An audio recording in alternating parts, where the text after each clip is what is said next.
Hey, what is going on, guys? Welcome back to Bedroom Studio Corner. I am XD. Now today in this video I am going to be going through some arrangement strategies and basically how I arrange my track and how you would want to arrange your track. So I'm just going to give you a basic guide on steps on how to figure out arrangement if you're wondering how you can arrange your songs, because a lot of people get stuck in the 4-bar loop, and that is a problem. I've been there before, but I'm going to give you some tips that are going to help you actually be able to arrange anything, no matter what idea you have. Turn it into a full song. Okay, so right now over here I have a song that I actually made and I arranged. It's like a full arrangement. This is not a rule that is set in stone. Take this with a grain of salt. You can definitely customize your song to however you want to do it. This is not exactly the rules of how arrangement should be, but this is just a basic guide so you know where to start, and then you can add your own touch to it whenever you feel like. So basically what you want to do with a song, especially if it's house music is long. This track is about 6 minutes long in length. So this is basically a full mix, which means that it is a mix that I would give to DJs to play. And the mix that is given out to DJs is different from a mix that you're going to send out to radio. A mix that is sent out to radio is usually around 3 minutes in length, because it doesn't have like that really long empty intro and that really long empty outro as well. So it doesn't have those parts. It's just it has that middle section, where the track is really hot and where everything is really coming together, and it's really brief. But this is basically the full mix of a track. So what you want to do with the full mix is you want to have an intro. So my intro is starting all the way from here, from 1 up until 33. Right here where I just marked. So let me actually add a marker and rename that marker and say intro. So this is the bring it back. Okay, there we go. This is our intro from here to there. So this is where it's just coming in. This is where the DJs would actually start to mix the song in. So let me just play a little bit of that. You can hear that it's an empty section of the song. There's nothing much going on, and you can see my automations are actually starting to pick up as we go. So then after this I have this section like from there up to here. This is basically where my instruments start to pick up. Like as you can see, this instrument starts to play, it picks up, and this one also starts to play. So when we get to the section over here, you can hear it's different.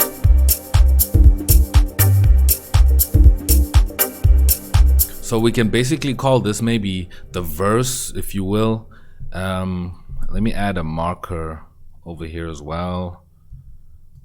I'm pressing Control T to add a marker, and I'll just call this a verse. I don't know what you would call this, but just calling it a verse would kind of make sense. So that's basically the verse from here to there. So you see I have a little bit of a break here on this part, getting into this next part. You see that? Then it goes there. So this is like the main part where everything is really coming together, where everything's playing, where all the hype is and where all the action is happening, where it's basically kind of the climax of the track, this section that we at right now. So I'm going to add a marker, and I'm just going to say rename it to climax, or you can call it the chorus of the song, if you will. But this is just the basic startup of the track. So you got your intro, you got your verse part, or your pre-chorus, if you want to call it that. That might be this section over here that starts from right there where the instruments come in, if you want to call it that. But there's no set rules to this, so you just have to figure your way out and the feeling that you want to achieve with your track. So right now we got the climax, and it was building up to this point. So now we're at this point. After this point, that's when we're going to get the break. Now this is where the track really slows down, and we take out a few of the components to give a little bit of a rest and a breather. You're gonna see how it's gonna come out. So you can put in a transition and put in something else there. So I just have this screaming sound there, So it's gonna build up from this section all the way to here. So this is basically where you would want to give it something like a drop, or a really nice transition, and it's going to transition back to this climax section. That is the part that's out here. So I'm just going to mark this section here, I'm going to add a marker, and I'm going to say this is the break. There we go.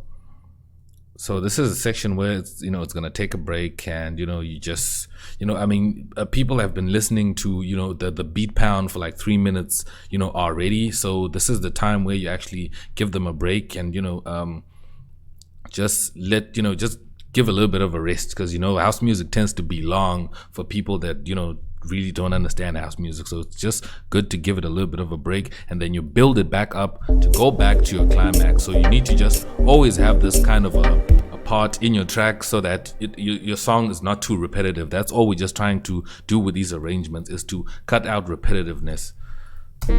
So let's play that transition again.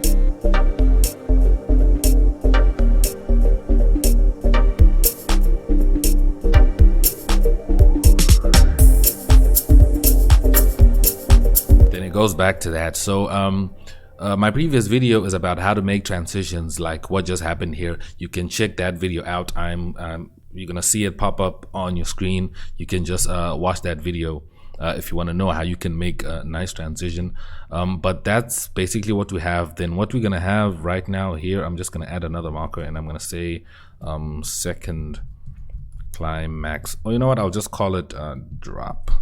I know it's not the usual drop that you'll find in EDM and all that type of things, but it's basically the same strategy. You can even do a drop if you want to, like the whole EDM drop with the, you know, with the uplifting and all that.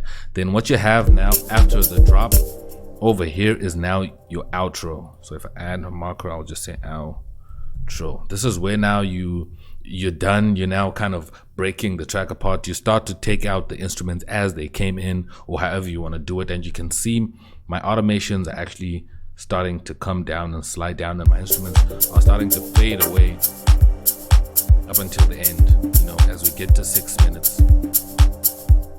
So that is basically how you'd want to arrange your track. Make sure you have a nice intro, you know, building up into and introducing the instruments that you're going to be throwing in slowly. Even if it's just like one instrument you're adding, you know, make it come in smoothly, or you add a transition to make it come in. So you got your intro, you've got, you know, your verse section, and then you've got your climax. The climax is the most important part, because that's where the, you know, the meat of your track is at, and that's where you're really showing off, you know, your whole composition, where everything gets to play. And this is where, if you have a really good mix, you know, in your track, this is where it's really gonna shine. And the break is the part where, you know, you actually build up again, but you're now building up from a different point, instead of building up from, you know, from the with the beat, but you're now building up from, you know, an instrumental, you know, standpoint, where there isn't so much drumming. And then you know, you have that impact of the drop that you're gonna have over here, and then you just have your outro. So length is all up to you, depending with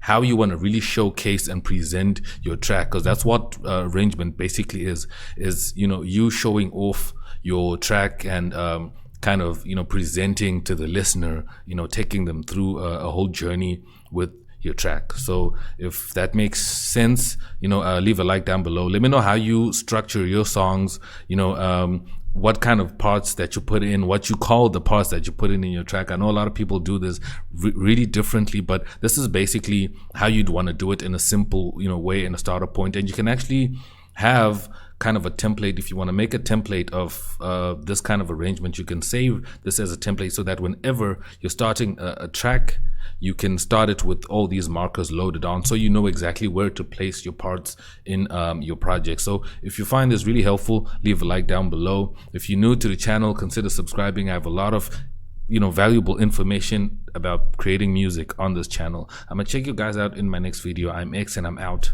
Peace.